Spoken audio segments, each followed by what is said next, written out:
ለምን ስጋና ደሜን አልተቀበልክም ሲል ኃጢአተኛ ነኝ እስኪ በሉ ኃጢአተኛ ነኝ በሉት።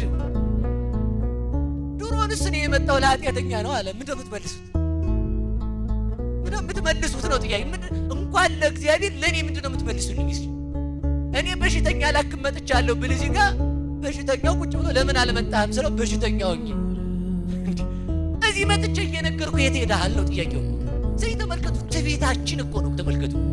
አሁን ልንገራችሁ አንድ ነገር በሞት ያፈርሰዋል። ስስተካከል እቆርባለሁ። እስኪ በሉ ስስተካከል በሉ እቆርባለሁ። አትልፉ አትስተካከሉ። እንደተወላገዳችሁ ነው የምትቀሩት። ለምን? የሚያስተካክለን ማን ነው? ብርሃን ሳይኖራ ያለው ትላለህ እንዴ? የሚያስተካክል እግዚአብሔርን አልፈልግም ካልከው ህይወት አይስተካከልም። ባሌ ነገረኛነቱን ሲተው ወዳጅ ባል እናት ይወልሽ ባልሽ ነገረኛነቱን የሚተው ከእግዚአብሔር ጋር ስትሆኝ ብቻ ነው። አይ እንደው አሁን በቃ ነገ ከርሞ መኪና ስገዛ ስርቆቴን እተዋለሁ። አንድ መኪና ሰርቀህ ከገዛ 4 መኪና እስከምትገዛ አጠግብ። 4 ስገዛ 5ኛ ነው የሚያሳስብህ ማለት ነው። ስለዚህ ዛሬ ውኑ ና ነው ስርቆትህን ትተህ ና እስተካከላለሁ። እኔ ይኸውላችሁ አሁን ሰው በጣም ሙግት ነው። እኔ አንድ ነገር ልናገር መቼም በቃ ልተወው ሌላውን ትተዋለሁ። እየሰማችሁ ነው? አሁን ምን ይላል መሰላችሁ? ንስሐ ገብተን ንስሐ ሰው አሁን እኔ ንስሐ አባት አይደለሁም እያማዋቸው አይደለም። እሺ እንደዛ እንዳትሉ። ንስሐ ገብተን ወደዛ ውጥን ስንል ከዚህ በኋላ ኃጢአት የሚባል አለቀም አትሉ። ፈርማችሁ እኮ ነው የምትሄዱት በ10 ጣታችሁ እንዲያርጋችሁ ማለት ነው። ኃጢአት አለቀም ብላችሁ ማለት ነው። ስትወጡ ደግሞ ያችን ኃጢአት ገና ንስሐችሁን ሳትጨርሱ መንገድ ላይ ቋ አርጋችሁ ትሄዳላችሁ ባናቷ። ከዚያ በኋላ ምን ያደርጋል መሰላችሁ? ሰይጣን አንድ ተንኮሉ እግዚአብሔር ሰልችቷል የሚል ጥያቄ ያመጣል። ይበሉ እግዚአብሔር ይበሉ ሰልችቷል ነገራችሁ። እንግዲያውስ ተስፋ ከቆረጣችሁ እርግጠኛ የምነግራችሁ ተስፋ የማይቆርጥ አምላክ እየጠበቃችሁ ነው። ቶሎ ሰይጣን ሰልችታል ካላችሁ ሰይጣን ከእኔ ወግድልኝ። እኔ ኃጢአት ብሰራ ማን አይሰለችኝ? ስለዚህ እንደዚያ የሚያደርገው አንድን ኃጢአት ለ130 ጊዜ ደጋግመን እንድንሰራው ሰይጣን የሚያደርገው ለምንድን ነው ካላችሁኝ፣ ተስፋ ቆርጠን ከእግዚአብሔር ቤት እንድንርቅ። በማን ተስፋ እንድንቆርጥ ንገሩኝ እንጂ በእግዚአብሔር ተስፋ ይቆረጣል። ስለዚህ ምን ማለት አለባችሁ? ሰይጣን እግዚአብሔር ቢምረኝ ተስፋ ካልቆረጠብኝ ዛሬም እድሜ ከሰጠኝ ዛሬም ከሱ ጋር እሆናለሁ። ንስሐ የሚገባው እስከ መቼ እንደሆነ አንድ ነገር ብቻ ልንገራችሁና ልጨርስ። ኃጢአትን አንድ ሰውዬ ነበርና ንስሐ አባቱ ሄዶ አባ ሁሌም እርግጠኛው የምነግራችሁ ኃጢአት አለመስራት ትፈልጋላችሁ?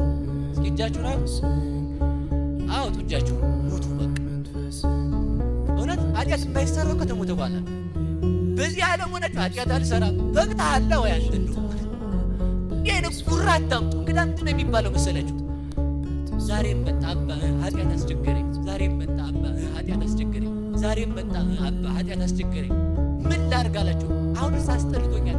እንኳንስ አላቸው እንኳንስ ኃጢአቴን መናገር ለርሶ ኃጢአት መስራት ራሱ ሰለቸኝ አላቸው። እንኳን ኃጢአት መናገር ኃጢአት መስራት አልሰለቸንም? ኃጢአት ዘወር ስንል 30ውን በአንድ ጊዜ አገበስብሰን ሁልቅ።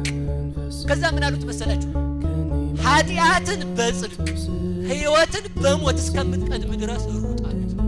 እስኪ በሉ ኃጢአትን በሉ በምን ሕይወትን በምን ንስሐ የማይገባው ከሞት በኋላ እስከሚሞቱ ንስሐ ይገባል። ንስሐ ከገቡ በኋላ ደግሞ ማን ይመራል?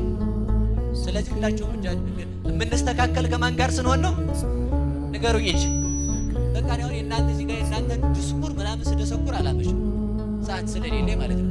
በአጭር ቃል ግን ያ ያሰብነው ለምንድነው ማትቆሩ ስንባል እንደዚህ ኃጢአት ስለምሰራ ካልከኝ ክርስቶስ የሚያስፈልገው ለማን ነው?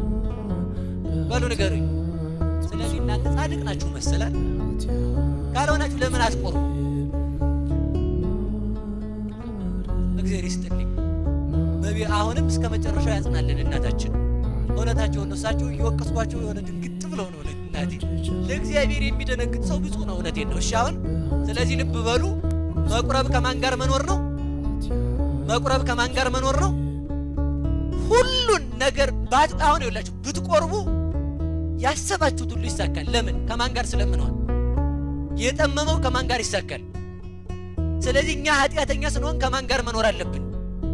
ትቆርባላችሁ? አውጡ እጃችሁና እግዚአብሔር ማንን ይፈልጋል? በሉ ኃጢአተኛ ነው በሉ ሁላችሁም። ማንን ይፈልጋል? ስለዚህ ትቆርባላችሁ?